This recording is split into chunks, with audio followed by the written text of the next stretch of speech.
मोबाईलच्या वादातून एका तरुणाची चाकूने भोसकून निर्घृण हत्या करण्यात आली। ही घटना शनिवारी रात्री 8:30 वाजताच्या सुमारास कोतवाली पोलीस ठाण्याच्या हद्दीतील जाफरजीन प्लॉट परिसरात घडली। या प्रकरणात 2 आरोपींची नावे समोर आली असून पोलीस त्यांचा कसून शोध घेत आहे। अब्दुल समीर अब्दुल जमील वय 21 वर्ष, राहणार बिस्मिल्ला नगर असे मृतकाचे नाव आहे। अब्दुल समीर हा हमालीचे काम करत होता। शनिवारच्या रात्री तो एका मित्रासोबत जाफरजीन प्लॉट परिसरात बसला होता। त्यावेळी मोबाईलच्या वादातून हमालीचेच काम करणाऱ्या दोघांनी त्याच्यासोबत वाद घातला। या वादातून दोघांनीही अब्दुल समीरवर चाकूने हल्ला चढविला।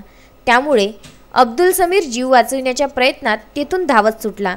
मात्र चाकू हल्ल्यात गंभीर जखमी झाल्याने अब्दुल समीर काही अंतरावर जाऊन रक्ताच्या थारोळ्यात खाली कोसळला। त्यानंतर हल्लेखोरांनी तेथून पळ काढला। अब्दुल समीरच्या मित्राने त्याला तातडीने जिल्हा सामान्य रुग्णालयात भरती केले। मात्र उपचारादरम्यान काही वेळातच त्याचा मृत्यू झाला। घटनेची माहिती मिळताच कोतवाली पोलिसांनी घटनास्थळ गाठून पंचनामा केला। या प्रकरणात 2 आरोपींची नावे निष्पन्न झाली असून पोलीस त्यांचा कसून शोध घेत आहे। बडनेरा येथून मोहम्मद शोएबुद्दीन यांचा विदर्भ न्यूज करिता हा वृत्तांत।